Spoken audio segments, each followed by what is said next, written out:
Rendell Tagalog Love Stories presents Nakakulong si Karen Cruz, ang anak ni Poseidon at Kasia Hamilton, sa isang hindi kilalang isla. Hindi ito ang isla na madilim na napinuntahan nilang magpipinsan at magkakaibigan. Ang huling natatandaan ni Karen ay nalamunin sila ng lupa at paggising niya ay nakakulong at nakatali na siya dito sa madilim at mabahong lugar. Idagdag pa ang mga dagang naglalaro sa tabi niya. Mabuti na lamang at paminsan-minsan ay hinahatiran siya ng pagkain.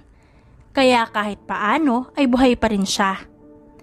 Hindi niya mapagtanto kung anong lugar ang napuntahan niya. Ngunit sana ay ligtas sa iba pang kasamahan niya. Napakislot si Karen nang marinig niya ang pagbukas ng pintuan kung nasan siya. Madilim pa rin ang paligid kaya hindi niya makita kung anong itsura ito. Ngunit base sa anino nito ay mukhang lalaki na may kakisigan ang pumasok. Mabuti naman at gising ka na, miss. Pasensya ka na kung isang linggo ka na dito. Ngayon lang kasi nakabalik si boss. Anang isang lalaki at saka sinimulang alisin ang kadena ng mga paa niya. Pakisabi dyan sa boss mong feeling VIP. Pakipakawalan na ako dito. Dahil alam naman natin na hindi dito sa lugar niyo ang punta ko. Masungit na sabi ni Karen. Gusto man niyang labanan ng mga ito ay tinatamad siya. Dahil mas gusto pa niyang umalis ng tahimik. Miss, masyadong busy si boss sa labas ng isla. At ngayon lang siya nakabalik. Hindi ka namin pwedeng pakawalan basta-basta. Kaya sana intindihin mo rin kami. Sabi ng isa pang lalaki na umantabay kay Karen dahil nanlalambot ang dalaga sa isang linggong pagkakaupo. Wala akong pakialam sa mga sorry nyo. Ang gusto ko ay makaalis dito. Ngunit hindi nakinig ang dalawang binata, bagkus hinawakan ng magkabilang kamay niya at inalalayan palabas ng mabahong lugar na yon. Nasilaw pa si Karen ng masilayan ng labas at isa lang ang masasabi niya. Para siyang nasa paraiso. Napakagandang asul na dagat, puting buhanginan, at mga naglalakihang puno ng buko. Anong lugar to? Hindi niya maiwasang tanong sa dalawang lalaki na may hawak sa kanya. Pero ang mas kinagulat ni Karen ay nang masilayan ng mga lalaking may hawak sa kanya. Saksakan ng gwapo at ganda ang katawan ng dalawa at para siyang nakaharap sa mga modelo. Nasa isla maliwanag ka, miss. Uulitin namin. Pasensya ka na kung kinulong ka dito sa dungeon. Narito si Aling Minerva at siya na ang bahala sa'yo. Dahil maya-maya lang, nandiyan na si boss. Tapos siya na lang kausapin mo tungkol sa pag-alis mo dito sa isla. Nakangiting sabi ng lalaki na may morenong balat at dalawang malalim na dimple sa magkabilang pisngi. Naku, mga loko kayo. Masyado nyo kasing sinunod si Cairo. Kaya ikinulong niya ang napakagandang babaeng to. Singit ng matandang babae na sa tansya ni Karen ay nasa 70 years old. Ngunit tuwid pa ring maglakad.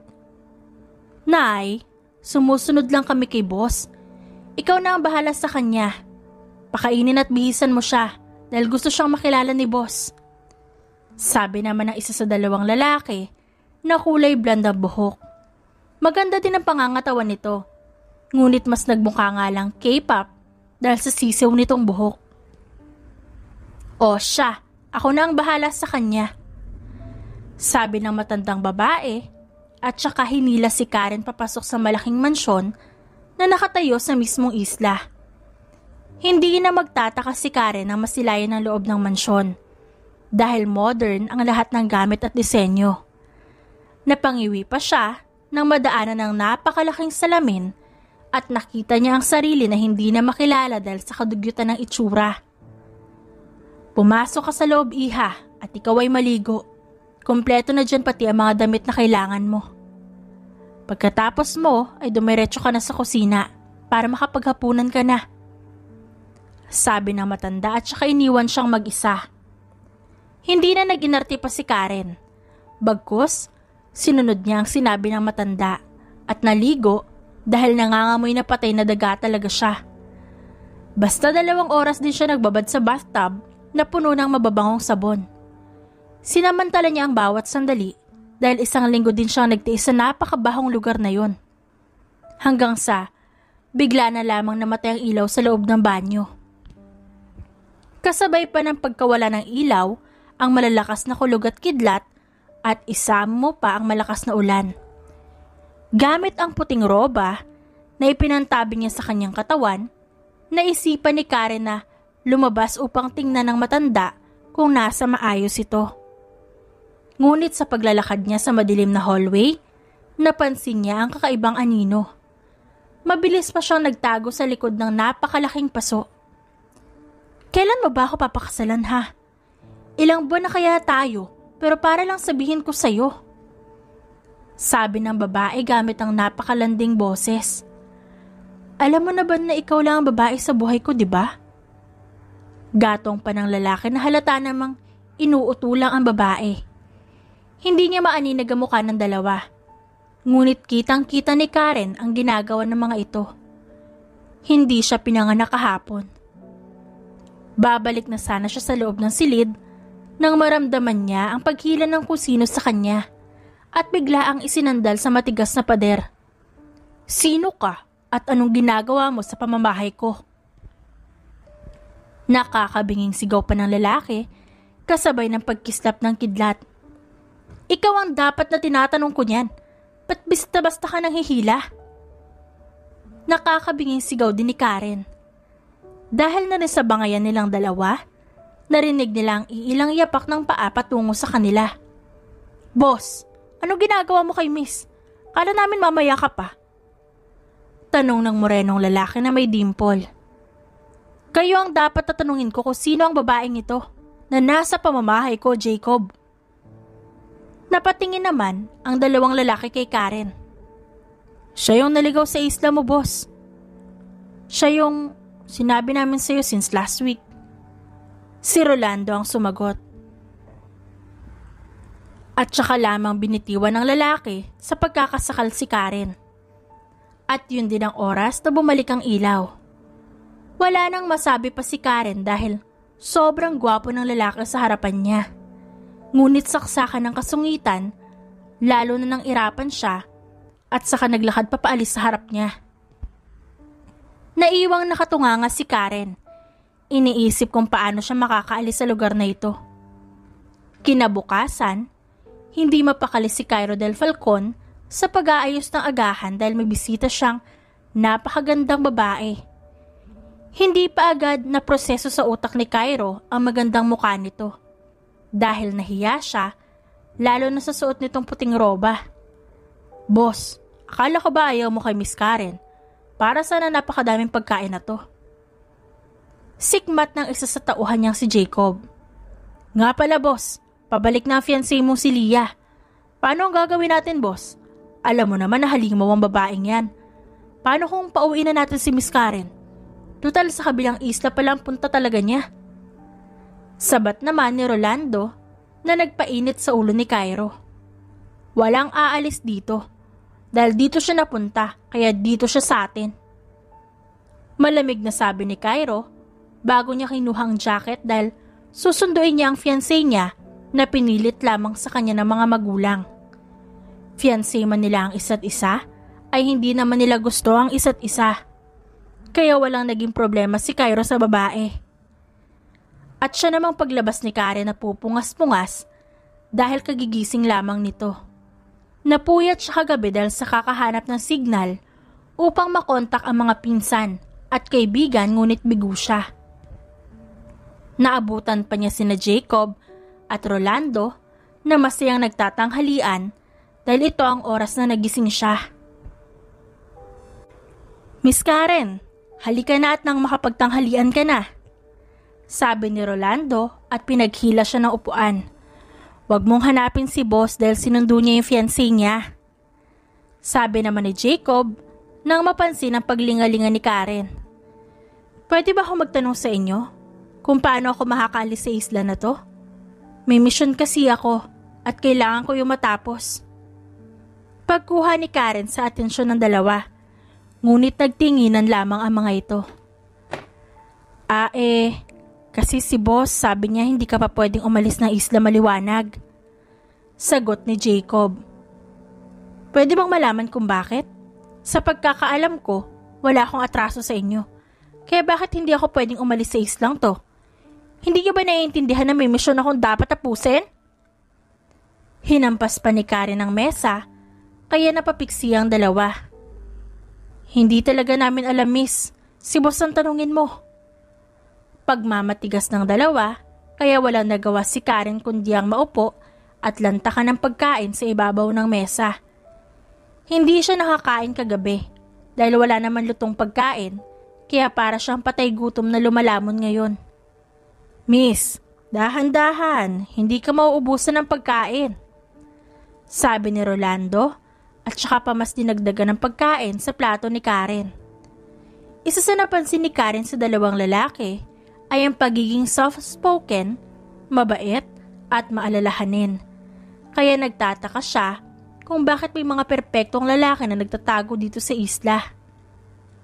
Mabilis lamang ang paglipas ng oras nang bumukas ang pintuan ng sala at iniluwas si Cairo, kasama ang dalaga na si Leah na siyang fiancé nito.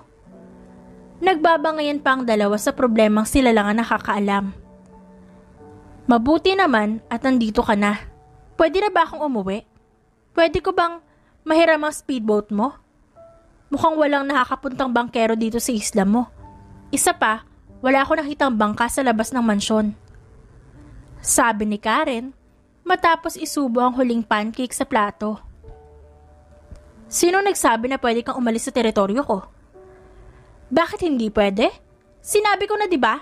Na hindi dito ang punta ko at may misyon akong dapat tapusin. Alam mo ba yung isla madilim? Diyan dapat ako pupunta dahil nga may misyon ako. Pero bigla na lang ako nilaman ng lupa at pagising ko nandito na ako.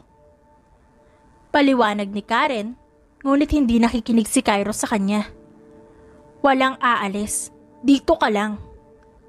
Matigas na sabi ng binata, pero nagpatigas din si Karen. Dahil sa matinding inis, bigla niyang binato ang hawak na tinidor, ngunit mabilis itong nasalo ni Cairo. Hindi mo ba naiintindihan ang sinabi ko, Mr. Del Falcon?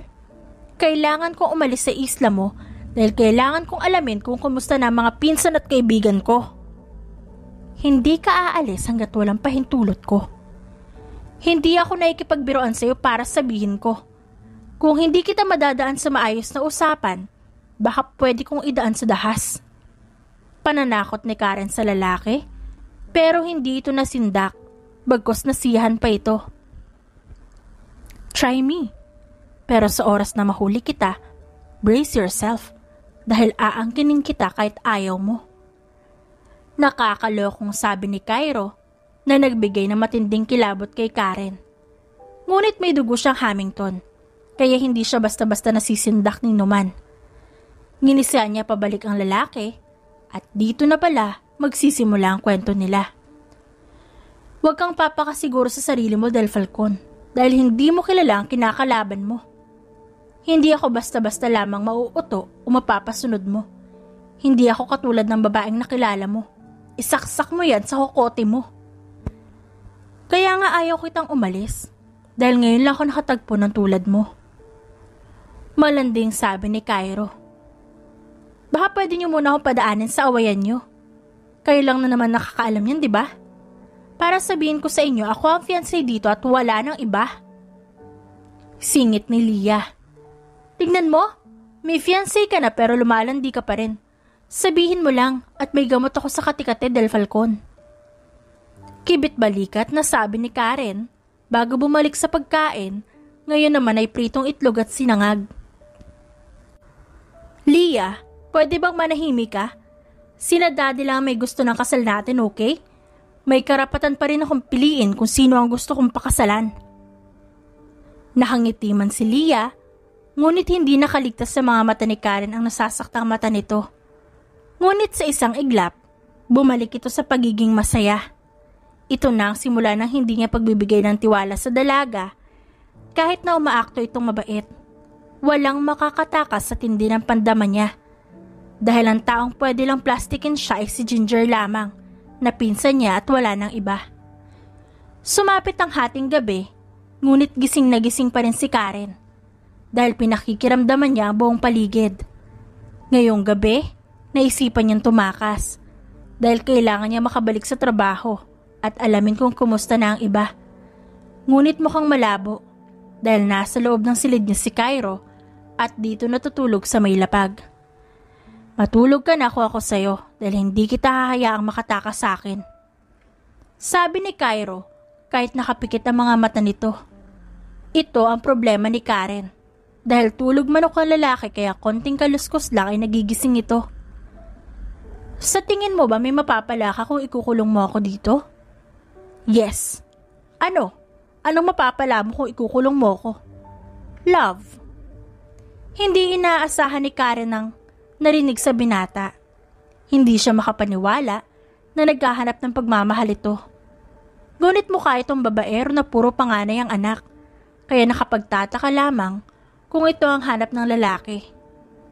Malala ka na talaga dahil kung ano ang sinasabi mo. Kung ako sa'yo, pakawalan mo na ako dito dahil wala ka namang magagawa. Paano ka nakakasigurong wala akong mapapala? Dahil isa akong Cruz at Hamilton. Maangas na sabi ni Karen. Dahil walang tao ang hindi nakakakilala sa pamilya niya.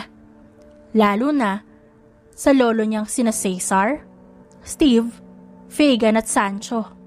Ang magagaling na tao sa militar at isali pa ang ina niyang isang agent. Kung ganon, anak ka ni Gurang? Sabi pa nito na pinagtaka ni Karen. Anong ibig sabihin mong Gurang? Excuse me, tilawag mo bang Gurang ang daddy ko? Ang kapal ng apog mo. Hindi naman ikaw gwapo katulad ng daddy ko. Hiyaw ni Karen sa inis dahil may nanlait sa pinakagwapong lalaki sa mundo.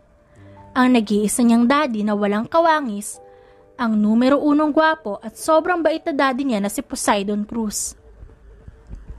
Kung ganun ang nakapala niya, mabuti nang mapag-usapan namin ang kasalan natin kung sakali. Parang wala lang nasabi ni Cairo na nagpaubo kay Karen. Nababaliw ka na ba? Ganyan ba kalakas ang luwag ng tornilyo sa utak mo? Namumula naman ngayon ang kanyang pisngi. Hindi ako nakikipagbiruan. Kasalanan ko ba kung na-love at first sight ako sa'yo? Kasalanan ko ba kung hindi mo itinago yung kagandahan mo? Sabi pa ni Cairo na mas lalong nagpapulas sa pisngi ni Karen. Tama nga ako. Dahil sa kakatihan mo, umabot na sa utak mo kung ano-ano na lang sinasabi mo. Sabi ko nga at matutulog na ako dahil sa nonsense na usapan na to. Kunwaring iiling-iling pa si Karen at mas ibinalot ang katawan sa makapal na comforter. Seryoso ako, Miss Cruz. I like you the moment I first saw you. Hindi ako titigil hanggat hindi kita nakukuha. Desidido ang sabi ni Cairo. Manahimik ka na. Hindi ka na nakakatuwa. And for the record, may nobyo na ako kaya manahimik ka na. Sabi ni Karen, bilang isang biro lang dapat, pero hindi niya inaasahan nang daganan siya ni Cairo. Gamit ang ilaw ng buwan, kitang-kita niya kung paano nawala ang kaninang ngisi sa labi at napalitan ng sobrang lamig. Ano sinabi mo? Tanong ni Cairo at mas lalong diniinan ang pagkakadagan kay Karen. Ano ba sa palagi mo ang ginagawa mo? Sigaw ni Karen dahil sa awkward na posisyon nila. Ulitin mo ang sinabi mo. Pag-uulit pa ni Cairo. Nanlaban si Karen, ngunit mas malakas si Cairo dahil siya ang mas may puwersa. Ang alin? Na may nobyo na ako? Hiwalayan mo yan, sinasabi ko sa'yo. Sabi pa nito na nagpanganga kay Karen. Nababaliw ka na ba? Pwede bang bitawan mo nga ako para kang tanga? Sexual assault ang ginagawa mo. Hiyaw ni Karen at nanlaban. Ngunit ayaw talagang paawat ng binata, kaya wala na siyang nagawa kundi ang idaan na sa dahas upang makawala sa pagkakahawak nito. Nagawang makawala ni Karen sa pagkakahawak ni Cairo, habang ang binata ay namimilipit sa sakit ng sikmura na si Karen ang may gawa. Nababaliw ka na. Hindi ako nababaliw. Dahil alam mo naman kung anong nararamdaman ko para sa'yo. Tapos sasabihin mo sa akin na may boyfriend ka na? Sa tingin mo ba'y nakakatawa yung sinasabi mo? Nababaliw ka na talaga. Sinong tao magmamahal ng ganun kabilis? Napadpad lang ako dito nang hindi sinasadya tas may in love ka sa akin? May saltik ka ba sa utak? O dati kang isda na walang utak? Hindi pa rin makapaniwala si Karen. Mabuti na lamang at madilim ang paligid kaya naitago niya ang namumulang pisngi. Huwag mong huhusgahan ang nararamdaman ko sa'yo dahil hindi ako nagbibiro. Madiin pang sabi ni Cairo at unti-unting tumayo, ngunit bago pa siya makalapit kay Karen ay sunod-sunod ang pag-alingaw-ngaw ng putok ng baril. Kasunod pa ng mga baril ay ang malakas na pagsabog. Naghihikahos na pumasok sina Jacob at Rolando sa silid nila, napawisan at namumutla at may mga hawak na baril. Boss, pinasok tayo ng mga armadong di kilalang lalaki. What? Hindi niyo ba binantayan ang mga daanan nila? Sigaw ni Cairo bago siya lumapit sa pader dito sa loob ng silid at tumambad sa mga mata ni Karen ang mga armas. Hindi natin sila matatalo dahil ang dami nila. At mukhang pinaghandaan talaga ng kusino ang pagsugod ngayon. Kung hindi ako nagkakamali, nasa 30 ang nasa labas ng mansyon sa oras na to. Seryosong sabi ni Rolando at sunod-sunod naman ang naging pagmumura ni Cairo habang namimili ng armas na gagamitin. Hinagisan din niya ng 2 baril si Karen. Ngunit ang hindi niya inaasahan nang makita ang ngisi sa labi ng dalaga. Para lamang ito naglalaro ng laruan nang kasahin niya iyon ng sabay at isiniksik sa gilid ng bewang. Ano? Nagtatakang tanong ni Karen sa lahat. Sigurado ka bang marunong kang humawak ng baril? Pwede ka naman namin protektahan na lang. Sabi ni Jacob nang may pag-aalala sa muka. Hindi naman napigilan ni Karen na pagtaasan nito ng kilay. Ngunit na-appreciate niya ang pag-aalala nito. Pero hindi siya sinanay ng ina para lamang maging mahina. Hindi siya sinanay ng mga tito niya para lamang maging pabigat. Kaya ko ang sarili ko, guys. May dugong Hamilton ako. Share ko lang. Mayabang pa niyang sabi na kinaismid ni Cairo. Humanda kayo dahil aalis tayo sa isla. Ayusin niyo ang daanan palipat sa isla ni Zach. Kung hindi natin sila kakayanin, tayo na lang ang aalis. Sa isang iglap, sabay-sabay silang lumabas ng silid at 5 lalaki agad ang sumalubong sa kanila. Kanya-kanya sila tago habang nagpapaputok din ng baril. Walang kahirap-hirap na natalo ni Karen ang 4 na lalaking humarang sa harapan niya, ngunit hindi niya pinatay ang mga ito dahil nangako siya sa batas. Si Leah! Nasaan si Leah? Nakita niyo ba kung nasan na babaeng yon? Sigaw ni Cairo sa gitna ng labanan. Nakatakas na siya kanina. Siya ang nagsabi na may mga armadong lalaki sa labas. Dumaan na siya sa likod. At ginamit niya ang speedboat. Sagot naman ni Jacob na may daplis ng bala ngayon sa kanang hita. What? Bakit niyo siya hinayaang umalis mag-isa? Paano kung may nangyari sa babaeng yon? Naiinis na sabi ni Cairo bago siya nagtago sa likod ng pintuan. Hindi na iwasan ni Karen na mag-init ang ulo dahil parang nakalimot ang binata. Kung kanina lang ay panay ito pamimilit sa nararamdaman niya, ngayon naman ay hinahanap nito ang fiancé. Hindi napansin ni Karen na nagiging halimaw na siya habang iniisa-isa ang mga sumusugod sa kanya. Karen, gusto mo bang mamatay, babae ka? Malakas na sigaw pa ni Cairo. Ngunit hindi nakinig si Karen. Bagkus, sinugod pa niya ang 2 lalaki sa harapan niya. Malakas na sipa at suntok ang pinatikim niya sa 2. Hindi lamang yon. Umikot siya habang nakasakay sa lalaki at saka niya ito isinubsob sa lapag kaya nawalan nito ng malay. Nakanganga ang 3 lalaki dahil ibang-ibang babae na nasa harapan nila. Halimaw? Bulong pa ni Cairo bago niya ito hinila at sa isang iglap, pumasok sila sa tunnel palipat sa kabilang isla. Humiwalay sa kanila ang 2 lalaki dahil susundan pa ng mga ito si Leah. Huwag mo akong hahawakan. Inis na sambit ni Karen na makalipat sila at narito sila sa gubat. Why? May nagawa ba ako? Nagtatakang tanong ni Cairo dahil ramdam niya nakakaiba ang mood ng babae. Wala, punyeta kang babaero ka. Bulong pa nito na hindi na umabot sa pandinig ng binata. Ngunit hindi inaasahan ni Karen na makikita niyang pinsan sa loob ng kuweba. Kathy? Malakas pang sigaw niya. Nagyakapan pa silang dalawa, ngunit naging mabilis lamang iyon dahil maski sa isla pala na ito ay may mga kalaban. Kung hindi ka nagpunta dito, hindi din sila pupunta dito. Dapat ipaimbestiga mo ang fiancé mo Del Falcon dahil sa tuwing dumadating ang hinayupak na yan ay palagi na lang may gulo. Sabi ni Zach sa lalaki. At saka lamang nag-flashback sa isipan ni Karen ang sinabi ni Jacob at Rolando na kanina na ang dalaga ay nagsabi na ang mga kalaban nila ang nakapasok na sa isla. Ngunit paano? Paano nangyari ang bagay na yun? Malakas ang pakiramdam niya na may kinalaman ng babaeng si Leah. Huwag na tayo magsisihan at umalis na lang tayo dito sa isla mo dahil sobrang dami nila at tayo lang naman ang puntirya nila. Kaya mas mabuting umalis na lang tayo. Sabi ni Cairo, ngunit kanina pa nakakarinig ng malapit na tunog ng baril kaya alam ni Karen na malapit na sa kinaroroonan nila ang mga kalaban. Hindi nga siya nagkamali dahil pagtingin nila sa bukana ng kuweba ay naroon ang mga ito. Wala na silang nagawa kundi labanan ng mga ito at dali-daling sumakay ng speedboat. Kumapit ka na mabuti dahil kailangan natin makalayo. Sambit ni Cairo na malugod namang sinunod ni Karen. Pagdating sa tagong mansyon ni Zach, ang kaibigan ng lalaki ay umalis na din sila.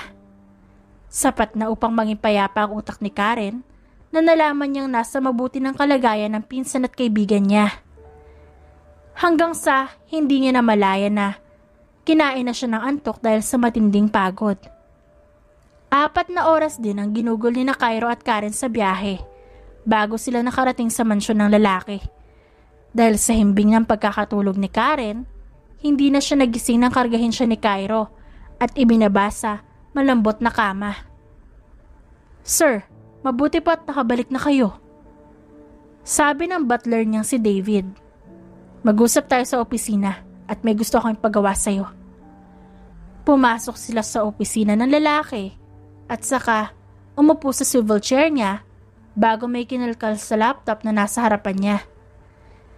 Gusto kong alamin mo lahat ng tungkol kay Leah simula nang umalis siya at bumalik sa Pilipinas. Utos niya sa kanyang butler. Sir, pwede pong malaman kung bakit? Sa pagkakaalam ko ay nasa mansyon siya ng mga Dantes. Galit na galit nga senyor dahil may tama ng baril ng babae at gusto nilang pumunta ka ngayon sa mansyon. Sabi ni Butler David sa lalaki. Gawin mo na lang pinag-uutos ko at ako nang bahala sa matandang senyor. Huwag mo ring hahayaan na umalis ang babaeng kasama ko ngayon. Nagkakaintindihan ba tayo? Tumango ang butler bago ito nagpaalam na gagawin ang pinag-uutos niya. Napasandal na lamang siya sa kinauupuan dahil sa problemang kinakaharap. Ang alam niya ay maayos na ang usapan nila ng senyor. Ngunit desidido talaga ang matanda na ituloy ang kasalan na labag sa loob nila. Dumaan muna si Cairo sa silid kung saan natutulog ang dalaga. Hindi niya napigilan na mapangiti habang pinagmamasdan ng babae. Hanggang sa hindi niya na namalayan na magdikit ang labi nila. At sa kanya palang napagtanto na malalim na ang nararamdaman niya para sa babae. Babalik ako. Hintayin mo ako. Bulong pa niya sa dalaga bago niya ito iniwan. Wala nang sinayang na oras pa si Cairo, kundi ang puntahan ng matandang senyor dahil matagal na itong nanunuot sa ugat niya. Kailangan na rin niyang putulan ng koneksyon nila bago pa ito ikapahamak ng babae at hindi niya talaga mapapatawad ang mga ito. Sa kabilang banda naman, ay tahimik na nakasandal si Maxilian dahil wala pa ring balita sa 10 babae na pinadala niya sa Isla Madilim. Ang nakakasakit pa ng ulo niya ay na makitang dinaya ni Zack Pineda ang report, kaya hindi niya alam kung ligtas ba ang mga pinsan niya. Magpahinga ka kaya muna, sabi ni Allen na siyang kaibigan. Anak ito ni Ali Regro at Ivana Ramos. Paano ako makakapagpahinga kung ang lintik na Zack na yan ay inutakan ako? Aniya sa pagalit na tono. Baka naman kasi may dahilan si Pineda na yan kung ba't niya ginawa ang bagay na yon. Katwiran ni Allen, ngunit hindi talaga siya nakakatulong. Mas lalo lang nag-init ang ulo ni Maxillian. Sa tingin mo ba, mahihina ang 10 babae na yan? Tandaan mo, kasama ang kapatid ko sa pinadala mo sa islang yan. May tiwala ako sa talino at lakas ng kapatid ko, kaya alam ko malalagpasan niya kung ano man ang kakaharapin niya, sabi ni Allen. Ngunit mapaglaro talaga ang tadhana, dahil bigla na lamang nakatanggap si Maxillian ng mensahe na tumakas ang asawa niya. Dala-dala ang anak nilang 8 buwang gulang, kaya kahit ayaw niyang iwanan ng trabaho, ay kailangan niyang unahin ang pamilya dahil pagod na siyang palaging tinatakasan ng asawa. Unahin mo muna yung asawa mo. Magtiwala ka sa kanila dahil may dugong haming to ng mga yan. Hindi sinanay upang maging tanga at pabigat, sabi ni Allen, kaya lakas loob na umalis si Maxillian upang hanapin ang tumakas niyang asawa. Sa kabilang dako naman, ay galit na bumaba sa sasakyan si Cairo at basta na lamang pumasok sa mansyon ng mga Dantes. Sa sala pa lang, sumalubong na sa kanya ang senyor o ang matandang Dantes na nakaupo sa mahabang sofa habang nasa paanan niya si Lia at umiiyak.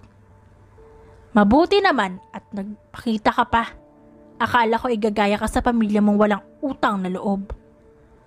Maanghang na sabi ng matanda na kinatiimbagang lamang ni Cairo.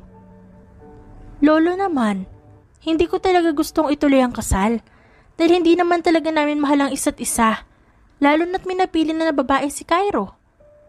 Sumbong pa ni Lia na mas lalong nagpangit-ngit sa galit ni Cairo. Totoo ba ang sinasabi ng apo ko, Del Falcon? May ibang babae kang nais pakasalan? Nababaliw ka na ba? Hindi mo ba naisip na ang laki ng utang na loob ng pamilya mo sa pamilya ko? Mga walang utang na loob. With all due respect, sir, gusto ko lang sabihin sa'yo na walang utang na loob ang pamilya ko sa'yo. Bagkus na bayaran na namin lahat yon. Hindi na kailangan ituloy ang kasal dahil hindi ko naman mahal ang apo mo. Kaya ngayong araw na to, gusto kong putulin kung ano man ang connection meron ako sa inyo. Hindi iyon nagustuhan ng matandang senyor, kaya naibato niyang tungkod na tumama sa gilid ng kilay ni Cairo at nagdugo ito. Nanlalaki ang mga mata ni Lia at naroon ang galit at sakit, ngunit wala na siyang pakialam dahil buo na ang desisyon niya at ito ang alisin na sa buhay niya ang dalawa. Wala na ang mga magulang niya na halos ilang taong pinagbayaran ang utang nila sa pamilya. Nagpapatawa ka bang hayop ka? Hindi mo pwedeng iwanan ng apo ko ng ganun-ganun na lamang. Kailangan mong pakasalan ng apo ko dahil yun ang napag-usapan. Napag-usapan niyo ng buhay pa ang mga magulang ko. Ngunit ngayong wala na sila, wala nang saysay pa ang napag-usapan niyo. Ngayon pa lang pinuputol ko na kung ano man ang koneksyon meron ako sa pamilya mo. I'm sorry, sir. Ngunit hindi ko magagawang pakasalan ng apo mo, sabi niya na nagpagulat lalo kay Lia. Kung hindi mo pakakasalan ng apo ko, ay hindi ko maipapangako na magiging ligtas ang babae mo. Ito na ang naging dahilan kung bakit napahinto si Cairo sa pagtangka niyang pag-alis sa mansyon. Naikiyom niya ang kanyang kamao dahil sa pagpipigil ng galit. Kilala mo ko. Kapag hindi mo ginawa ang gusto ko ay magbabayad ang mga tao na kapaligid sa iyo. Pagbabanta pa nito. Kaya ba pinapatay mo ang mga magulang ko dahil tinanggihan nila ang gusto mo? Sa tingin mo ba natatakot ako sa sinasabi mo? Hindi mo alam kung ano o sino ang binabangga mo. Pagbabanta din pabalik ni Cairo sa matanda hanggang sa naglakad na siya palabas ng mansyon. Hindi niya namalaya na sinundan siya ni Lia. Cairo, mag-usap nga tayo. Bakit ka umatras sa kasal? Hindi ba yun ang magandang gawin para ma-survive mo ang kumpanya? Tanong ni Lia na may halong pag-aalala. Hindi ko na matutuloy ang kasaliya. Hindi ko na kaya pang magtagal dito. Kung malugi man ang kumpanya ko, makakagawa naman ako ng paraan para mabuhay. Dahil ba ito sa Hamilton na babaeng yon? Tanong pa ni Leah na nagpatigil kay Cairo. Walang kinalaman si Karen dito sa usapan natin kung bakit ko gustong itigil ang kasal natin. Sa tingin mo ba maluloko mo ko? Sa tingin mo ba hindi ko alam?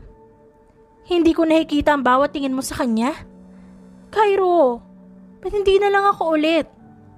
Hindi ba minahal naman natin ang isa't isa noon? Tsaka pumayag ka sa kasal. Ba't ngayon ka pa aatras? Pagsusumamong tanong ni Leah. Dahil akala ko may babalik ko pang nawalang pagmamahal ko sa'yo noon. Pero napagtanto ko na ang totoong pagmamahal ay hindi pinipilit. Kusa itong darating sa tamang tao. Sagot ni Cairo. Pumatak ang mga luha ni Leah, ngunit wala nang maramdaman si Cairo. Bagkus, blanko lamang ang tingin na ipinukol niya sa babae. Pero hindi pa rin nagbago ang pagmamahal ko sa'yo. I'm sorry, Leah, pero hindi na talaga. Sabi ni Cairo at saka na siya tumalikod. Hindi niya napansin ang tingin ni Leah na puno ng galit at puot. Bago nito inilabas ang cellphone sa bulsa. Idinaya lang numero ng taong makakatulong sa kanya upang mawala sa landas si Karen Hamilton Cruz. Gusto kong alisin mo sa landas ko si Karen Cruz. Gusto kong gumawa ka ng gulo sa pagitan nila Del Falcon at ng mga Hamilton. Gusto kong isisi mo ang lahat kay Cairo. Malamig niyang sabi sa kabilang linya bago ibinaba ang cellphone. Hindi na rin naman kita makukuha ulit. Eh di mabuti pang walang babaeng makinabang sa'yo. Bulong niya sa sarili habang pinapanood ang sasakyan ni Cairo na papalayo. Dumiretso si Cairo sa loob ng mansyon. Tahimik na ang gabi at nakapatay na ang mga ilaw. Dahil hating gabi na rin na makabalik siya sa mansyon. Pero hindi niya inaasahan nang makita si Karen na kaupo sa ibabaw ng kama at blanko ang tingin na ipinukol sa kanya. Saan gera ka galing? Del Falcon, naliligo ka sa sarili mong dugo. Malamig na tanong ni Karen dahil napansin nito ang sugatang gilid ng kilay niya. Napaaway lang. Ba't gising ka pa? Naghapunan ka na ba? Binigay ba lahat ni David ng pangangailangan mo? Pag-iiba nito ng usapan. Del Falcon, gusto ko nang bumalik sa amin. Dito napahinto si Cairo. Napag-usapan na natin tungkol sa bagay na yun, di ba? Walang aalis. Kung ganun, saan galing ang sugat mo? Wala nang nagawa pa si Cairo kundi harapin ang dalaga. Galing sa taong pinutulan ko ng koneksyon sa akin. Sabi naman ito.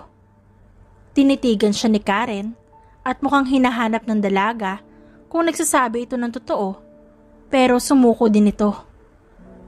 Pakidala sa akin ang emergency kit. Gagamutin natin yung sugat mo. Anito, kaya napangiti ng malawak si Cairo.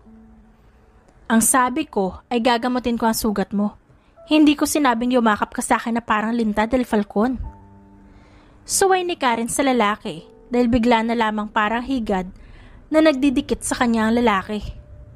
Masama ba? Nawawala ang pagod ko kapag tangan kita sa mga bisig ko. Hinayaan na lamang ni Karen ang binata, ngunit hindi maalis sa isip niya kung sino nga ba ang gumawa nito sa binata. Dahil imposible na matalo ito sa laban. Ngunit ang tingin ni Karen ay makapangyarihan ng tao na nasa likod nito. 3 araw ang nakakalipas nang manatili si Karen sa mansyon ni Cairo. Hindi na rin naman niya pinilit na makawala sa binata dahil nabalitaan niya na nasa maayos na lugar ang mga kaibigan. Hindi rin niya mahagilap si Cairo sa nakalipas sa 2 araw dahil palagi itong umaalis. At hindi naman niya matanong dahil wala siyang karapatan at hindi naman dapat. Miss, hindi ka pa po pwedeng lumabas ng mansyon at pinagbabawal yun ni Sir Cairo. Paalala sa kanya ng butler nang subukan niya magtungo sa may garden. Gusto niya kasing makalanghap ng sariwang hangin na hindi galing sa aircon, kaya napagpasahan niyang lumabas. Hindi ako tatakas. Gusto ko lang magpahangin dahil burong-buro na ako dito sa loob ng mansyon. Isa pa, hindi mo ako kailangan bantayan, David. Kaya ko ang sarili ko at huwag kang mag-alala. Naupo siya sa may upuan at dinamdamang kalamigan ng hangin na dumidikit sa balat niya. Pinagmasdan din niya ang magagandang puno na sumasabay sa hangin lalo na ang mga magagandang bulaklak. David? Tawag pa niya sa lalaki dahil naramdaman ni Karen na hindi pa din umaalis ito. Yes, madam. Sa nagpupunta si Cairo sa mga lumipas na araw. Hindi naman sa nag-aalala ko, pero parang may mali kasi sa nangyayari. Wala po ako sa posisyon para sagutin ang mga tanong mo dahil ang dapat tatanungin mo ay si Sir Cairo. Sagot naman ito. Masyado kang loyal sa amo mo, no? Minsan kailangan mo rin na i-betray siya kung kailangan dahil may mga bagay na hindi naman dapat sinasabi. Tulad ko, alam kong may kinalaman si Leah, yung fiancé niya sa pagsugod sa isla niya, ngunit hindi ko masabi sa kanya. Bagkus sinabi ko sa'yo. Kilala mo ang senyorita Leah? Gulat pang tanong ni David sa babae. Mukha bang wala akong alam? Para sabihin ko sa'yo, alam ko ang nangyayari sa lahat. Gusto ko lang ng kumpirmasyon dahil ayaw kong pangunahan. Pero bakit mo sinasabi sa akin to? Takang tanong pa niya sa babae. Ngunit ngisi na nakakaloko ang binigay niya kay David. Dito na natanggal ang poker face na inilagay ni David sa muka. Nakikita ni Karen kung kailan may itinatago ang kausap niya at hindi siya titigil hanggat hindi niya ito nalalaman. Dahil alam ko may tinatago ka tungkol kay Leah, hindi ba? Nakita ko ito nitong isang gabi na alanganin kang ipakita kay Cairo ang mga pinaimbestigan niya sa'yo. Hindi ako isang ordinaryong babae, David. Hindi ako basta-basta simpleng babae na may gintong kutsara sa bibig. Makahulugang sabi niya. May nalaman akong ginawa ni Senyorita Leah na hindi alam ni Sir Cairo. Meron din ako isa pang natuklasan na nasa bingit ng kamatayan ng buhay ko, di ba? Tanong ni Karen na mas lalong nagpagulat sa lalaki. Hindi niya kailangan pang pilitin si David na magsalita dahil nasagot na ng lalaki ang gusto niyang marinig. Magtatakip silim na rin kaya pinagmasdan ni Karen na makulimlim na kalangitan. Tinapik pa niya ang 2 hita at hinugot ang baril na nakasuksok sa tagiliran niya. Kinasan niya iyon at binilang ang mga taong nakatingin ngayon sa kanila. David? Yes po, madam. May dala ka bang baril? Pwede mo bang ilabas at ikasa? Utos niya sa butler, na kahit nagtataka ay sinunod nito. Pagbilang ko ng 3, pwede ka bang magtago dyan sa malaking pader na yan? Pero bakit? 1. Pagsisimulang pagbibilang ni Karen at mas inayos pang pagkakaupo at nagdi-4 pa. 2. Senyorita, hindi ko maintindihan kung bakit. Hindi na natapos si David ang sinasabi nang magpaputok si Karen ng 2 beses at may mga boses na umungol sa sakit. 3. Kaya mabilis na nagtago si David sa likod ng pader dahil pinaulanan sila ng bala. Pero ang babae ay ginawang pangharang ang mesang nasa harapan. Senyorita, ayos ka lang ba? Sigaw pa niya sa babae. Buisit na babae ni Del Falcon. Hindi naman niya sinabi na magaling palang umasinta. Tinamaan tuloy ako sa hita. Reklamo ng lalaking nagdurugo ang hita. Kasunod din itong lumabas ng isa pang lalaki na may tama naman ng braso. Kung kailan pagaling na ang tama ko, ay sinundan pa ng bagong sugat. Hoy, babae ni Del Falcon!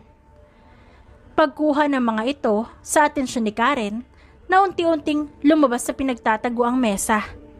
Hindi ka namin gustong saktan, pero sana hindi mo rin kami sinaktan. Gusto lang naming malaman kung karapat-dapat ka ba sa boss namin. Hoy, Santiago, sinabi ko naman sa'yo na huwag niyong subukan si Miss Karen dahil may dugo yung Hamilton. Isa pa, patay kayo kay boss kapag nalaman niyang may gasgas yan. Sabi naman ni Jacob na puno ng bandage sa katawan. Ngumiti pa ito na magtama ang mata nila ni Karen. Hello, Miss Karen. Long time no see. Sabi naman ni Rolando na iika-ikang lumabas sa may damuhan. Napataas na lamang ang kilay ni Karen dahil mukhang mga kaibigan nito ni Cairo. Pero ang hindi niya inaasahan ay makita ang suot ng 2 binaril niya. Dahil mga pulis ang mga ito, kaya lalong napaisip si Karen kung ano nga bang meron kay Cairo bago ito nagkulong sa Isla Maliwanag. Mukhang marami kayo ipapaliwanag sa akin Aniya pa sa 4 na napalunok na lamang na magkakasunod. Subukan yung tumakas dahil hindi ako mangingimi na tanggalan kayo ng karapatang maglakad. Babala pa niya nang subukan ng mga ito maglakad paalis. Sinabi ko na sa inyo, diba? Kakaibang babae ang babae ni boss. Paninisi ni Jacob sa 2 lalaki na tangan pa rin ng tama ng bala na gawa ni Karen. Nakaupo habang nakadikwatro si Karen sa harapan ni na Jacob, Rolando at ng 2 pang hindi pa kilalang lalaki. Kanina pa tayo dito pero hindi pa rin kayo nagsasalita. So magtititigan na lang ba tayo dito? Aniya sa 4 na bahagya pang napapiksi. Ano ba gusto mong malaman? Na babaero si boss? Oo. Sabi ng lalaking may tama sa hita. Kung gusto mo may ebidensya kami na kung gaano kakati si boss. Singit pa ng lalaking may tama naman sa balikat. Ang gusto kong malaman ay kung ano kayong 2 at ganyan ang outfit nyo. Naglilingkod ba kayo sa militar? Anong ranggo nyo? Tanong ni Karen sa 2 na may pagtataka sa muka. Hindi ba dapat alam mong lieutenant si boss at hindi na kailangang itanong dahil kami ang kanan at kaliwang kamay niya? Patanong din na tanong ng isang lalaki. Lieutenant? Si Cairo? Pag-uulit pa niya. Oo, hindi ba sinabi sa'yo Miss Ganda? Actually, kilalang kilala siya. Ang kaso lang, kinailangan niyang iwanan sandali dahil nagkaroon ng malaking problema. Anong problema? Nagtinginan pa ang 4 at naghihintayan kung sino ang sasagot. Pero ang hindi nila inaasahan ay nang sumagot si David na kanina pa nakikinig sa usapan ng lahat. Ang matandang Dantes. Ito ang lolo ni Leah na fiancé ni Sir Cairo. Ngunit sa mga oras na ito, alam kong gumagawa na sila ng paraan upang bumalik sa kanila si Sir Cairo. Baka madamay ka rin, madam. Dahil ikaw na ngayon ang pinakamahalagang babae sa buhay ni Cairo. Sabi pa ni David. Natameme ang lahat dahil mukhang sumasang-ayon sa sinabi ni David. Pero naroon ang pag-aalala dahil alam nila kung anong klaseng demonyo ang matandang Dantes. Dahil hindi ito natatakot o nangingimi na patahimikin ang magiging pangahas na kalabanin sila. Nagpaalam na ang 2 binata na tinawag sa apelyedong Santiago at de Guzman. Maski si David ay nagpaalam na may aasikasuhin, pati na rin ang 2 sina Jacob at Rolando. Tahimik na nakahiga sa malambot na kama, si Karen hanggang sa tumunog ang cellphone niya na itinago niya simula na makabalik siya sa syudad. Hello? Aniya, pagkatapos sagutin ang tawag. Karen, kailangan ka namin ngayon, nasan ka? Nakatakas ka na ba sa lalaking pilit na kinukulong ka? Si Ginger kasi ay nawawala. Sabi ni Krisha Hamilton. Ano ibig sabihin mong nawawala? Hindi ba maayos na ang lagay ng lahat? Bakit siya mawawala? Alam na ba ni Maxillian yan? How about sina uncle and auntie? Balik pagtatanong ni Karen. Walang nakakaalam kung nasaan si Ginger. Pero ang sabi ng asawa niya ay huling nakita niya ang asawa paalis ng bansa pero wala na siyang naging balita pagkatapos nun. Pwede ka ba umuwi ng mansyon? Walang nakakaalam kung nasan si Ginger.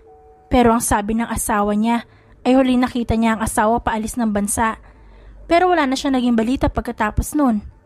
Pwede ka ba umuwi ng mansyon? Pinagpaplanuhan kung paano ang gagawin dahil hindi talaga makita si Ginger. Ang hinuha ng daddy niya ay dinukot siya na isang sindikato. Mahabang salaysay nito. Sige, hintayin mo ako dahil pupunta ako ngayon dyan mismo. Ani Karen matapos patayin ng tawag. Alam niya magagalit si Cairo pag ginawa niya ito. Ngunit nag-iwan naman siya ng sulat dahil hindi niya alam kung anong numero ng cellphone nito. Ginamit ni Karen ang motorbike na nakita niya sa garahe dahil nasa likod ng pintuan ng mga susi, kaya madali para kay Karen na makaalis. Sa kanya pinaharurot na mabilis ang motorbike, pero hindi niya inaasahan na may 2 pares ng mata na nagbabantay sa dalaga at palihim din nila itong sinusundan. Sa kabilang banda, nakangisi ang babaeng sakay ng itim na sasakyan habang pinagmamasdan ng lalaking ilang araw nang hindi sinasagot ang mga tawag niya. Ngayong gabi ay sisiguraduhin niyang hindi nasisikatan ng araw ang babae dahil ngayon pa lang ay tatapusin niya na ito. Samantala, alam mo ba kung anong nasa isip ko, Lieutenant Del Falcon? Alam mo ba ang hinihingi mo sa akin? Anak ko. Hinihingi mo lang naman ang nag-iisang anak ko. Sambit ni Kasia sa binata dahil ilang araw na simula nang kausapin sila ng lalaki upang kunin ang kamay ni Karen na siyang nag-iisang anak nila. Ma'am, totoo pong mahal ko ang anak mo. Hindi naman ako haharap ng ganito kung hindi. Pero hawak ka pa rin sa leeg ng pamilyang Dantes. Ano na lang ang mangyayari sa anak ko? Hindi ko siya pababayaan. At alam mo na magaling si Karen. At kaya niya ang sarili niya. Gusto ko lang na ipaalam ang relasyon namin ni Karen. Gagawin ko ang lahat para mahalin niya ako. Desididong sabi ni Cairo sa ginang. Hindi niya akalain na muling babalik ang binata upang hingin lamang ang kamay ng kanilang anak. Si Cairo, ang dating estudyante niya, nang nagsisimula pa lang ito sa batas. Ngunit umalis din ito dahil sa utang na loob. Pero hindi mo alam kung gaano kasama ang pamilyang yon. Sabi ni Kasia sa binata. Gagawin ko ang lahat upang mapanatiling ligtas si Karen. Kahit labanan ko pa ang lahat. Wala nang nagawa pa si Kasia dahil porsigido na talaga ang binata na kunin ang kanang kamay ni Karen. Pero bigla na lamang nakatanggap si Kasia ng balita na may banggaan na nangyari sa may highway ilang kilometro mula sa layo ng presinto kung nasan sila. Hindi na sana ito papansinin ni Kasia. Ngunit nalaman niya na ang anak na si Karen ang sakay ng motorbike na binangga ng 2 kotse. May alam ka ba dito, Cairo? Akala ko ba hindi lalabas ng mansyon mo ang anak ko? Galit na sigaw ni Kasia, sabay sakay sa sasakyan papunta sa ospital na pinagdalhan kay Karen. Wala akong alam dahil hinabilin ko siya kay David na wag palalabasin ng babae. Sigaw naman pabalik ni Cairo dahil sa kabang nararamdaman. Mabilis lamang silang nakarating sa ospital at nakita nila agad si Krisha na umiiyak.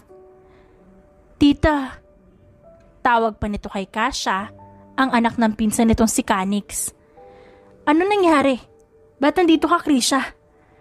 Alam ba ng mami mo na nandito ka? Dahil po sa akin kaya napahamak si Karen. Humingi kasi kami ng tulong sa kanya para hanapin si Ginger pero wala. Tinawagan niya ako na may sumunod sa kanya na 2 sasakyan at pinagbabaril ang sasakyan ni Karen. Humagulhol pa ito ng sobrang lakas. Kumusta na si Karen ngayon? Naglakad si Cairo papunta sa ER at nakita niya roon na lumabas ang doktor. Kaya mabilis niya itong nilapitan. Dok, kumusta si Karen? Tanong niya sa doktor. Ikaw ba ang husband ng babae? Malayo na siya sa kapahamakan. Pero hindi ko nasisiguro kung kailan siya gigising. Dahil din sa tama sa ulo niya. Mula sa pagkakatilapon sa matigas na bagay. Sagot ng doktor. Parang binuhusan ng malamig na tubig si Cairo. Dahil sa kanyang nabalitaan. Hindi niya napigilan na sisihin ang sarili dahil hinayaan niya itong mag-isa. Malakas siyang sumigaw at sinuntok ang puting pader. Inawat lamang siya ng ginang upang hindi na rin makakuha ng atensyon ng iba. Huwag mong sisihin ang sarili mo dahil ayos na ang anak ko. Ang intindihin mo kung sino ang may gawa nito sa kanya. Sabi ni Kasia sa binata. Pero bago pa makasagot si Cairo, may nagsalita na sa likuran nila na hindi inakala ng 2. Ako, kilala ko kung sino ang may gawa ng pagpapapatay kay Karen. May aaminin din ako sa iyo, Sir Cairo. Matapang na sabi ni David. Sumunod ka sa akin. Puno ng panganib na utos ni Cairo sa butler niyang si David. Dinala ni Cairo ang butler niya sa parking ng ospital dahil wala siyang masyadong tao dito. Ano masasabi mo, David? Siguraduhin mo lang na may mapapala ako dyan. Pinaimbestigahan mo si Leah sa akin, di ba? May report na hindi ako pinakita sa'yo. Ang totoo niyan, siya ang may gawa kung bakit pinasok ang Isla Maliwanag. Kasunod naman niyan ay may kinalaman ng dalaga kung bakit namatay ang pamilya mo. At ang panghuli, siya din ang may gawa kung bakit nasa ospital ngayon si Karen. Pag-amin ni David, sabay yuko dahil hindi niya kaya ang pot sa mukha ng lalaki. Sigurado ka ba dyan? Siguradong sigurado. I'm sorry sir kung itinago ko ito dahil ang akala ko ay mapoprotektahan kita, ngunit hindi pala. Sabi pa nito, isa din ako sa tauhan niya. Pag-amin pa ni David sa binata, ngunit hindi na nagulat si Cairo. Tumagal pa ng 1 oras ang usapan nila bago nagpa siya si Cairo sa biglaang plano. Nasabihan na niya si Jacob at Rolando sa gagawin at sana lamang ay hindi pumalpak ang plano niya kahit alangan siya kay David dahil tinraidor na siya nito. Ihanda ang sasakyan ko dahil may papatayin ako. Puno ng panganib na utos ni Cairo na malugod na sinunod ni David. Akala niya ang pagbabanta sa dalawang ito ay sapat na. Hindi pala. Dahil pagod na siyang maging mabait sa dalawang taong ginawan siya ng masama at hanggang ngayon hindi pa rin ito tumitigil hanggat hindi siya nasasagad. Paano si Miss Karen, sir? Kailangan ka niya. Nag-aalalang sambit ni David sa lalaki, ngunit ngumiti lamang ng tipid si Cairo at malungkot na sinabing, hindi siya magiging ligtas hanggat nandito ako. Kinasa ni Cairo ang 2 baril na hawak at sumugod sa mansyon ng mga Dantes.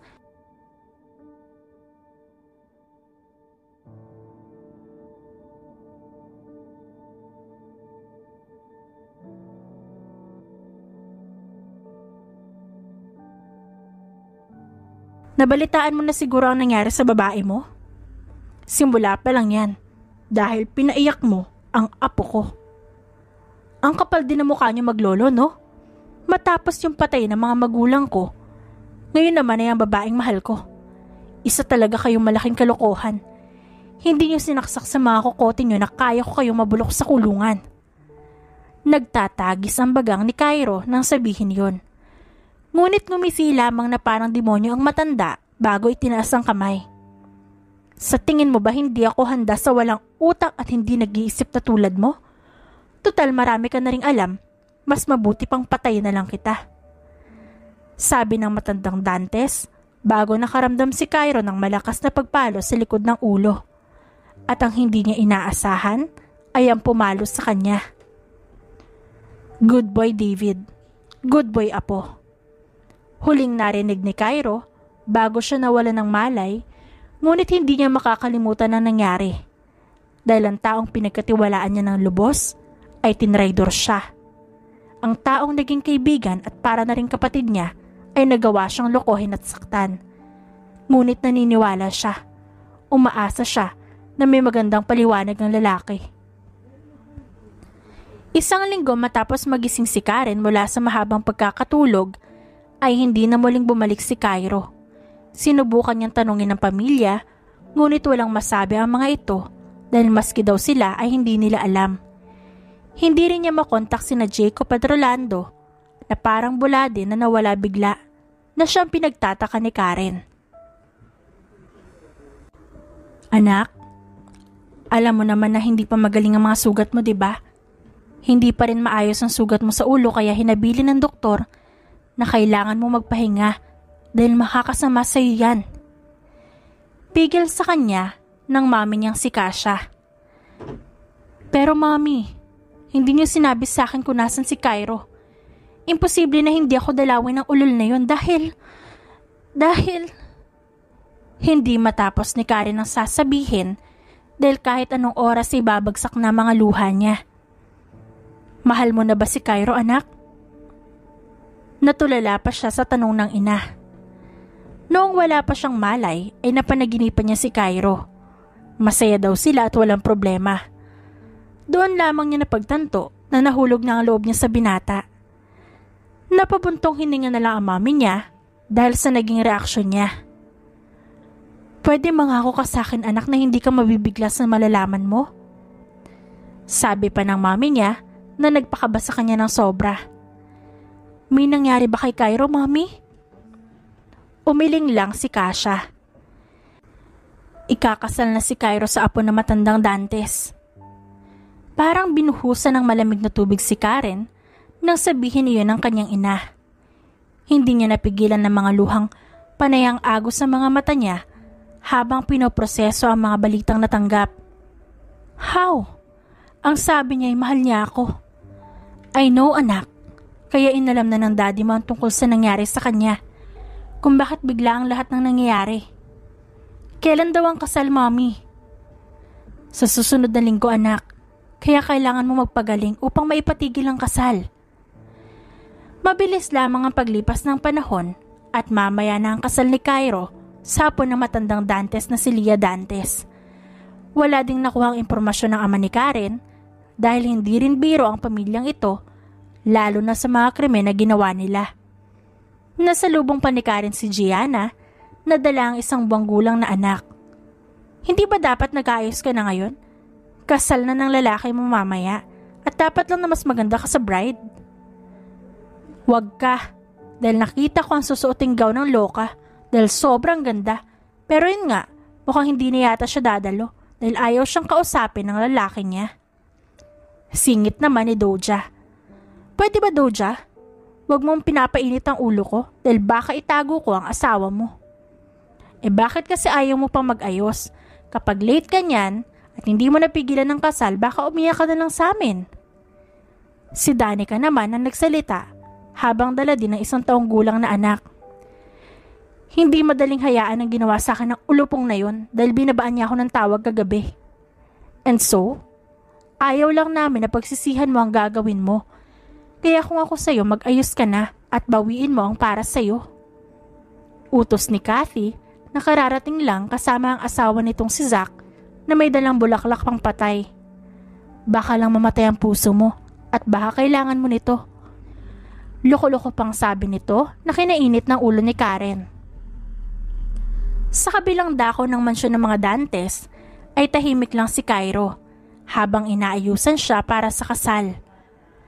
Nakausap pa niya si Karen ngunit naitaboy niya ang dalaga kaya hindi na ulit ito tumawag pa.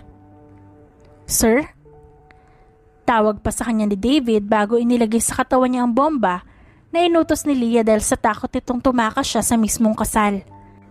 "Nasabihan ko na ang mga haming to na ingatan si Karen at ang iba pa sa kasal niyo ni Leah. Nahuli rin ang matandang Dante sa mga oras na ito. Ang huli na lang ay ang pag-urong mo sa kasal mo mamaya." Bulong pa nito at siniguradong walang makakarinig. "Good. Sabihan mo sina Jacob at Rolando na maghanda dahil manghuhuli tayo ng daga." Nakakalokong sabi ni Cairo. Lumipas ang 2 oras at nagsisimula na ang kasal nila Cairo at Leah. Saksi ang mga taong kilala sila, lalo na ang babaeng mahal na mahal niya na nakaupo sa may gilid at walang pakialam.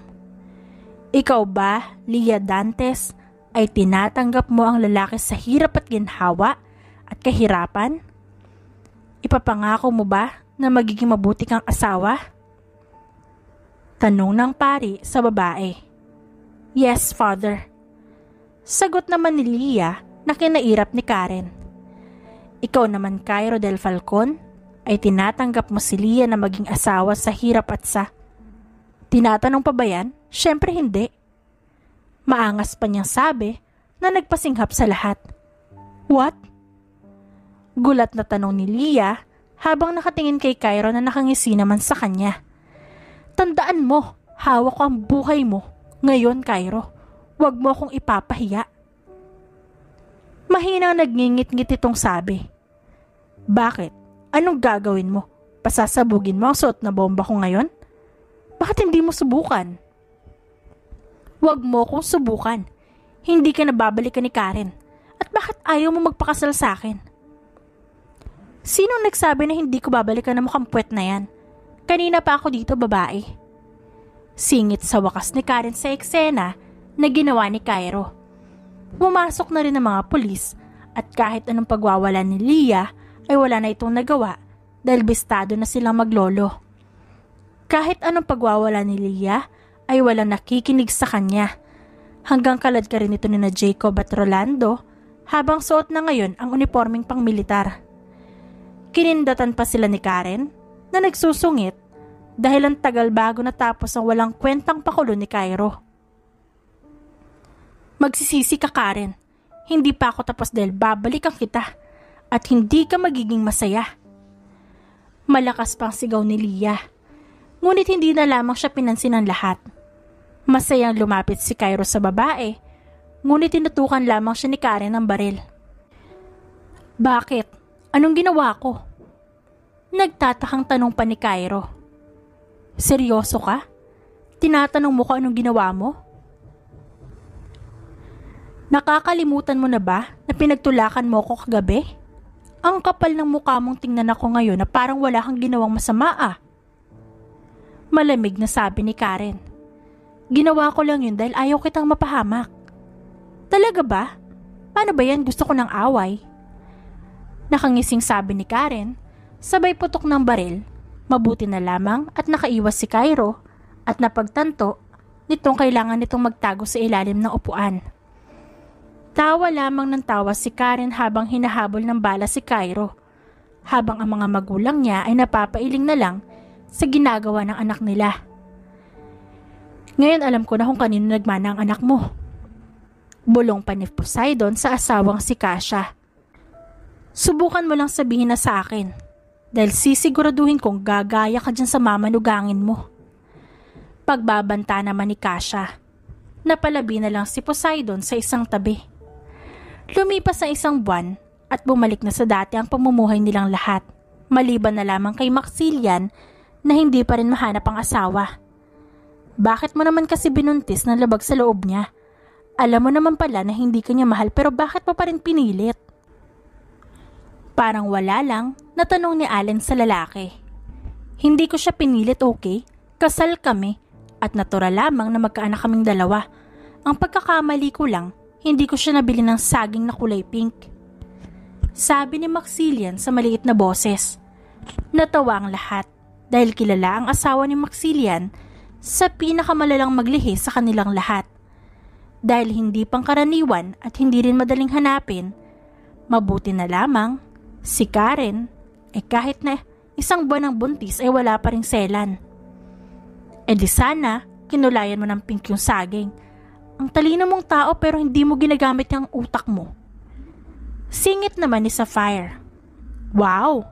Coming from you na naglihi ng balot pero dapat manok ang itlog tapos yung brown pa. Hindi ka ba naawa sa asawa mo at ilang buwan ang gumagawa ng balot gamit ang itlog na brown? Singit sa wakas ni Karen. Inirapan lamang siya ni Sapphire at nag-focus sa prutas na kinakain. Minsan lamang sila makumpleto. Pero heto sila at nagtatalo sa walang kwentang bagay. Pero ang kinakainit ng ulo niya ay kung bakit wala pa rin si Cairo sa tabi niya, magdadalawang oras na itong wala. Pero ang hindi niya inaasahan ay nang may tumunog na violin habang si Cairo ay may dalang bulaklak. Gwapong-gwapo ito sa suot na tuxedo. Love? Tawag ni Karen sa asawa. Lumuhod si Cairo sa harapan niya kaya nagtilihan ng iba. Alam kong masyado na akong late pero gusto kong kunin ang pormalang kamay mo. Di wala na akong kamay kapag kinuha mo. Biro naman ni Karen kahit nagtutuluhan na ang luha niya sa kaba at saya. Karen Hamilton Cruz, will you marry me? Papakasalan mo ba ako kahit alam mong hindi ako perpektong tao? Umiiyak na sabi ni Cairo. Tanging ang pagtango ni Karen ang sinagot niya, kaya muling nagpalakpakan ng lahat. Nagyakapan pa silang dalawa matapos isuot sa kanyang singsing. Ito ang araw na hindi nila makakalimutan. 5 taon ang nakakalipas simula nang maikasal si Karen at Cairo. at isinila ang anak nitong si Kyle. Hindi nawalan ng sakit ng ulo si Cairo sa anak na lalaki dahil sa katigasan ng ulo nito at pagiging pasaway. Alam niyo bang ginagawa ng anak niyo sa anak ko? Kinarate lang niya. Hahayaan niyo ba maging basagulero yan? Napakabata pa pero nananakit na ng kapwa bata niya? Galit na sabi ng ina ng batang kinarate daw ng anak nilang si Kyle. Pasensya na po, Nay. Sasagutin namin ang pagpapagamot sa anak mo. At huwag ka mag-alala, tuturuan ko ng leksyon ng anak ko. Dapat lang, hindi na ako magtataka kung bakit agresibo at mapanakit ang anak nyo. Sa magulang pa lang ay, alam na kung saan nagmana ang bata. Asik pa nito na nagpainit sa ulo ni Karen na nakatayo lamang sa isang tabi habang tanga ng anak. Nakasuot ang mag-asawa ng uniformeng pang-militar. Dahil kagagaling lang nila sa isang misyon, ngunit gumawa agad ng kalokohan ng anak niya kaya kinailangan nilang dumaan sa eskwelahan. Pasensya na po talaga. Sabi na lamang ni Cairo bago hinila ang mag-ina. Kyle, anak, ba't hindi mo kasi nilakasan ng pagkarate sa pangit nilang anak? Dapat binalian mo na ng buto. Sabi pa ni Karen na nagpasakit sa ulo ni Cairo. Mom, hindi ko naman sinasadya na magawa sa kanya yun. Kinuha kasi niya yung baon ko. E di dapat kinarate mo siya. Gatong pa ni Karen, kaya lalo nagpa-facepalm ang asawa. Love, ano bang tinuturo mo sa anak natin? Paano na lang kung maging siga siya paglaki? Eh di mabuti nang hindi natatapos ang henerasyon sa akin. Katwiran pa ni Karen. Si Karina, nasan pala ang baby natin? Hindi pa ba umuwi sila mami galing sa pagdalaw sa puntod ni na lolo at lola? Takang tanong ni Karen. 3 taon ang nakakalipas, simula nang pumanaw ang mga lolo niya ng sunod-sunod na buwan. Pero hindi sila naging malungkot o nasaktan. Dahil alam ni Karen na magkakasama na silang lahat sa lugar kung saan hindi na sila maghihirap. Pumanaw ang mga ito sa edad na 70 gulang. Sapat na upang makasama nila ang mga ito ng ganun katagal. Namimiss ko na sina lolo, sabi pa ng anak nila. Maski naman si Karen ay namimiss niya ang mga lolo at lola niya. Ngunit ganoon ang buhay, kailangan nila magpatuloy dahil ang buhay hindi nagtatapos sa ganoon na lamang. Dahil sa bawat oras at araw na nagdadaan, hindi magsisisi si Karen na nakilala niya at nakasama niya ang mga ito. Dahil sila ang tanging pamilya na maipagmamalaki niya. I know masaya na sina lolo at lola sa heaven, di ba mommy? I still remember kung ano ang sinabi niya sa akin. Sabi ng anak nila, kaya hindi na iwasan na mag-asawa na mapatingin sa dalawa. Ano yun, baby? Mamahalin ko ang babaeng magiging parte ng buhay ko kung paano niyo minahal sina mami. Sabi ni Kyle sa ama. Napatanga ang mag-asawa, ngunit kapag kuway, napatawan na rin ng malakas dahil nagbigay iyon ng kakaibang kasiyahan sa kanilang mga puso at isipan. The end. At dyan nagtatapos ang ating kwentong pinamagatang The Possessive Lieutenant, written by Lady Precious. Dearest friends and avid listeners, don't forget to like our videos and subscribe to our channel for more wonderful stories. Mula sa aming main channel, Randall Tagalog Love Stories, and for our second channel, Miss R Stories, lubos po naming pinasasalamatan ang inyong suporta at pagtangkilik sa aming mga likang istorya. Ingat po kayong lahat and have a good day everyone. Paalam!